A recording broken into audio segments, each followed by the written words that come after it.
At mapagpalang araw, DJ Sean here! Huwag kalimutang mag-like, comment at mag-subscribe para sa araw-araw na Tagalog facts at mysteries na dagdag kaalaman. Tandaan, knowledge is power. Mahilig ka ba sa milk tea? Sino po ba naman ang hindi may hilig sa milk tea? Lalo na kung napakainit, talagang mapapabili ka sa sarap. Ang kwento po natin ngayon ay tungkol sa pagkain at ilang medikal na kondisyon. Pasintabi po sa kumakain dahil ang video po natin ngayon ay may mga salitang posibleng para sa inyo ay hindi maganda. Ang kwento po kasi natin ngayon ay tungkol sa isang babae na nagkasakit at naospital dahil sa kanyang utot. Pero ano nga po ba ito? Ang utot ay gas sa tiyan na nakukuha mo dahil sa paglunok ng hangin kapag ikaw ay kumakain o umiinom. Minsan kapag ikaw din ay nagsasalita. Karamihan sa gas sa tiyan ay inilalabas kapag ikaw ay dumidikhay. At ang natirang gas ay inilalabas nga sa pamamagitan ng pag-utot. Isang babae po ang naospital matapos makaranas ng mga sintomas ng tulad ng sa stroke nang dahil lang po sa kanyang utot. Pero bakit nga po ba umuutot ang isang tao? Ang pag-utot ay sanhi ng normal na proseso ng katawan. Ang mga friendly bacteria po kasi na nasa ating bituka ay tumutulong sa pagtunaw ng mga pagkain. Ang mga bakterya po na ito ay nagpo-produce ng gas o yung tinatawag nga nating utot. Mayroong mga pag-aaral na nagsasabi na ang normal na pag-utot ay umaabot sa 17 hanggang 23 na beses kada araw. Ang babaeng na ospital dahil sa kanyang utot ay nakaranas po ng matinding pananakit ng tiyan o intense gas pain.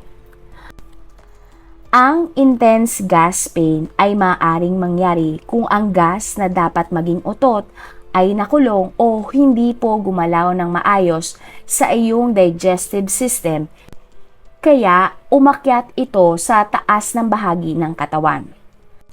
Kung hindi mo na ilalabas sa pag-utot ang gas na iyon, ay magbi-build up ang hangin sa iyong dibdib tulad ng nangyari sa ating kwento ngayon. Opo, tama po kayo ng dinig. Na-ospital ang isang babae dahil sa kanyang utot. Ang babae ay kinilala pong si Stephanie Mato, 31 years old na mula sa Connecticut, USA. Si Stephanie ay isa pong YouTuber at reality TV star. Nakapagsulat din po siya ng mga libro at gumawa ng isang website. Bukod sa mga ito, isa rin pong businesswoman si Stephanie. Pero alam niyo po ba kung ano ang negosyo ni Stephanie? Nagbebenta po siya ng kanyang mga utot. Opo, tama na naman po kayo ng rinig. Nagbebenta siya ng kanyang utot.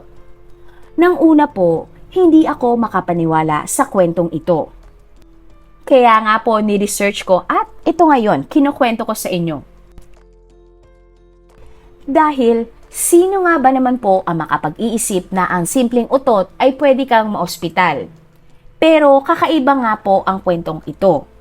Dahil, ayon kay Stephanie, naisip niya ang business na ito dahil tingin niya ay sisikat siya dahil nga kakaiba ang kanyang business. At nang November 2021, nagsimula nga po si Stephanie na magbenta ng kanyang utot sa kanyang mga fans sa ginawa niyang website. Working on my fart jar NFTs that are launching in just a couple weeks. I chat with my fart jar community on Discord, answering questions, talking about my farts, and working with my graphic design team. Ang mga utot ay nakalagay sa isang jar o babasaging container na may kasamang bulaklak. Ang isang jar ng utot ni Stephanie ay nagkakahalaga ng $1,000 o humigit kumulang almost 55,000 pesos. Agad din naman pong nag-boom ang business na ito ni Stephanie at makalipas nga ang ilang linggo ay umabot ng $200,000 ang kanyang kinita o humigit kumulang 11 million pesos po. Napakalaki, di ba? Girl who sells her farts in a jar. Since my last TikTok, I've completed over 100 more orders, and people have been asking me for proof. And the proof is in the pudding. Look at that. Pero, noong January 2022, ay nag-post po si Stephanie sa kanyang mga social media accounts na magre-retiro na siya sa business niya na pagtitinda ng utot dahil siya nga po ay na-ospital dahil sa kanyang ginawang negosyo. Si Stephanie po kasi ay isinugod sa ospital dahil nahihirapan siyang huminga, nananakit ang kanyang mga dibdib at akala nga niya noon ay mamamatay na siya. Sumailalim si Stephanie sa pagsusuri ng dugo at ECG kung saan chinek kung paano gumagana ang kuryente sa puso ng isang tao para malaman kung normal itong tumitibok at walang komplikasyon. At ayon nga po sa mga doktor, hindi stroke ang naranasan ni Stephanie kundi intense gas pain. Napag-alaman na dahil sobra ang paglabas ng gas o utot mula sa katawan ni Stephanie, siya ay nagkasakit. Doon na rin po sinabi ni Stephanie sa mga doktor na madalas siyang kumain ng beans, itlog, at banana protein shake. Kinakailangan niya ang mga pagkain na ito para siya ay umutot ng marami. Dahil nga po, binibenta niya ito. Naging in demand ang negosyo kasi ni Stephanie. Kaya kailangan niyang makabuo ng 50 jars ng utot kada isang linggo. At para nga magawa ito, nagsimula si Stephanie kumain ng mga high-fiber diet at kumakain din siya ng maraming beans at nilagang itlog. Her farts in a jar. So I like to get things rolling with some beans, a protein muffin, sometimes even a yogurt. Less sugar is better, some hard-boiled eggs, and today I decided... Kumakain din noon si Stephanie ng mga protein muffins, ham, pepper omelettes, at maraming saging. Dinagdagan din po ni Stephanie ang pagkain niya ng protein shakes. Matapos kasi niyang malaman na kapag kumain siya ng mga maraming ganitong pagkain, ay makapagpapalala ito ng amoy ng utot. Bago nga po maospital si Stephanie, ay kinain niya daw ang 3 protein shake at isang malaking bowl ng black bean soup. At nang gabi nga na iyon, may naramdaman si Stephanie na kakaiba na parang may pressure o puwersa sa kanyang tiyan na papaakyat. Dahil po dito nahirapang huminga si Stephanie at tuwing humihinga siya ay sumasakit ang puso niya. Kaya nga nagdesisyon siyang tumakbo sa ospital sa tulong ng kanyang mga kaibigan. Para gumaling, pinatigil na ng mga doktor ni Stephanie ang kanyang diet at binigyan siya ng mga gas suppressant medicines. At para na rin po mawala ang kanyang intense gas pain. At dahil nga po sa kanyang pagkaka-ospital, dun na opisyal na tinapos ni Stephanie ang pagtitinda niya ng kanyang utot. Ano nga po ba ang sanhi ng intense gas pain? Ayon po sa mga research, ang sobrang pagkain at pag-inom ng mga pagkaing mahirap matunaw ay nakakapag-trigger ng intense gas pain, tulad ng beans, lentils, at iba pa.